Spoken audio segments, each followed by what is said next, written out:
good morning guys. Kasabong mo sa Mindanao, sa aking mga followers, sa aking subscribers dito sa TV. Nandito naman po sa araw na ito, sa umaga na ito ngayon sa kaparte naglagay ng manok ko. Tips, sample puriba sa inyo, sa kaalaman ko, sa pagkala ko ng manok, sa pagkalahi ko, sa pag-breed ko, pagparis-paris sa linyada sa manok, sa lalaking babae nga lamang ako sa panalo kaysa talo.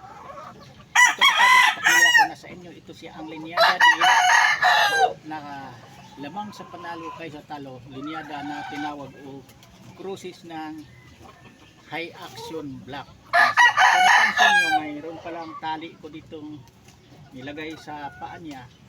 Isa ito pa, ano tawag ito, pagsasanay sa paa sa manok natin na kasi ang pinaglagyan ng pins, hindi ito siya nakatali.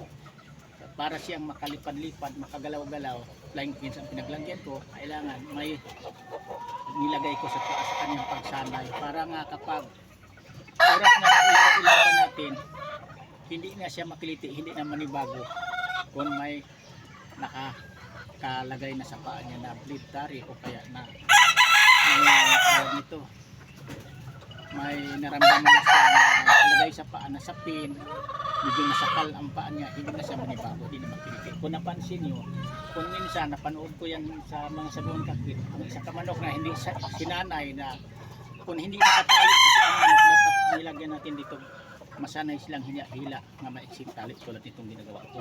Kaya kasi pagdating na sa grada sa alba nila, pag ang manok natin binitawan na kung minsan ang focus niya dito sa paa niya, medyo nasakal ang paa niya. Pero kung sanay ang manok na nilagyan natin ganito, kahit hindi nakatali ang manok natin, flying pins ang pinaglagyan niya, sanay sa paglipan, akyat baba, na may hila-hila siyang ganito, hindi talaga manibago, sigurado ako. Kasi pinagdaanan ko na experience ko na sa mga kasamahan ito, baliwala na sa kanila kahit medyo may kahigpitan pa ang pagtari. Kung hindi nila kaya ay sa kamanok na sanay dito sa may hila-hilang ganito, namimilay lang yan sila, hindi matuloy ang laban. Pero kung sabihin na tuka-tukain nila, kahit hindi sila namimilay, hindi nila ginagawa yan dahil gawa ng sinanay ko sila. Yan ang maibigay kong tips ng nababuhan pa lang para ang ating manok hindi na unahan. Kasi madalas maunahan din ang manok natin, nakalapag na, paglapag natin ganyan, kapag natin, tapos ang ulo, yung muyuko, kinuka-tuka yung niya, ang kalaban palapit na maunahan ang manok natin. Yan ang katotohanan dyan. Pinagdaanan ko na rin yan. Kaya ang ginagawa ko, ang purpose nito, sanayin sa pagtali. At saka ito palang mga linyada din na ginagamit itong high action black. Kaya magkaroon ako ng ganitong kulay. Kasi ito din ang kulay na sinusuti ang kaibigan kung kakilang magsabong, pinagkakampiyon niya ito sa pagmag-ito sa yung mga itim niya. Kaya ang tinawag niya mga high action black. Alimbuyugin talaga ito siya. May itim na itim pa dito pag lumalabas ang itong kulay high action black. Kaya para sa inyong magaguhan ko yung pinagkakampi dito na kahit anong kulay man sa manok natin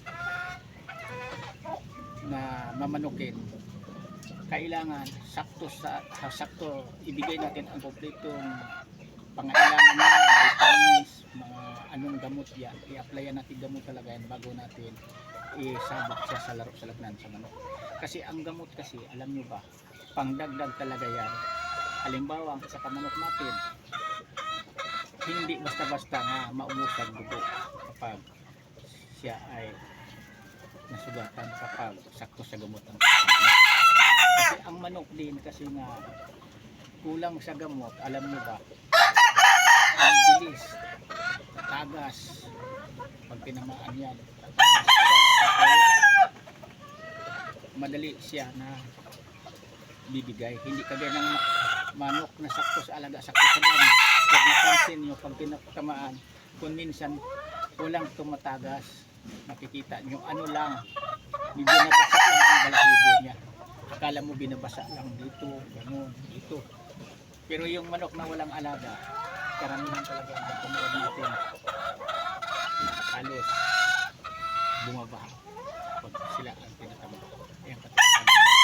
Kaya pinaka-importante dito, ang pag-alaga natin bago natin isabak sa labanan, sakto sa alaga. May talo man tayo, pero karamihan talaga niyan lamang tayo sa pangalakas tayo. Yan lang namang habol natin dito sa industriya. Pag maglaro tayo sa manok, magsasabong tayo, lamang tayo sa panalo. Kasi di naman pwedeng hindi tayo matatalo. Kasi sugal sabong yan, may buhay ang manok.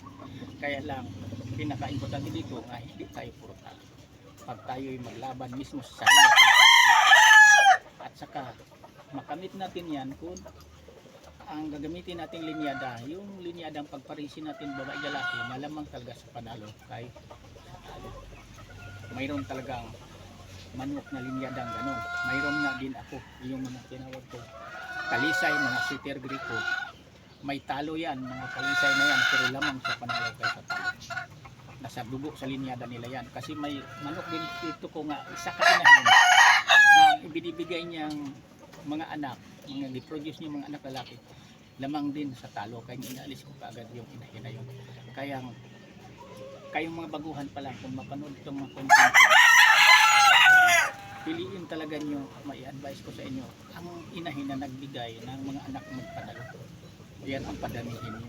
Alisin talaga nyo ang inahin na may nanalo man, ilan-ilan lang, marami ang natalos mga anak, kahit ano pagwapo, kahit ano kahusay bumutong palo yan. Kasi karamihan sa manok na hindi rin mananalo, sa totoo lang, mga maghusay sa ispar yan ang husay, ang galing. Yan totoo yan. Pero pagdating sa totoong laban, magpatalo lang yan. Yan lang ang i-advise ko sa inyo. Wala sa inyo kung i-try nyo, subukan nyo.